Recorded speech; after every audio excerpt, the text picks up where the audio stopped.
ہمارے پاس جب لوگ آتے ہیں اور وہ داخل طریقت ہوتے ہیں تو ہم جو بنیادی چیزیں ان کو بتاتے ہیں تو ان میں سے ایک چیز یہ لازمی بتاتے ہیں کہ رزق پاک نہیں ہوگا تو باطن روشن نہیں ہوگا. یہ بنیادی بات ہے.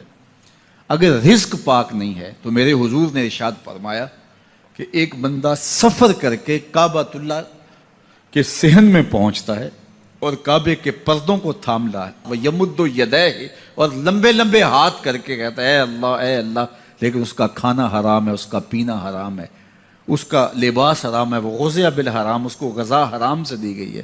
میرے حضور نے فرمایا اس کی کوئی دعا قبول نہیں ہوگی.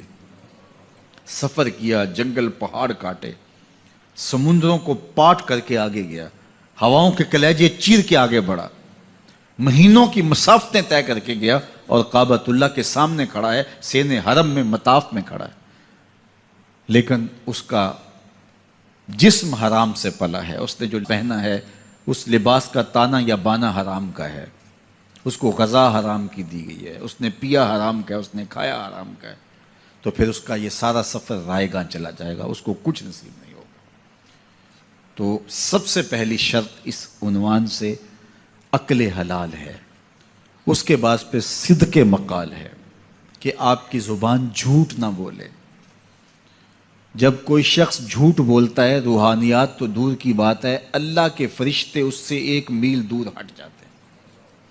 جب کوئی شخص جھوٹ بولتا ہے تو حدیث پاک میں آتا ہے اس کے منہ سے ایک خاص قسم کی بدبو نکلتی ہے.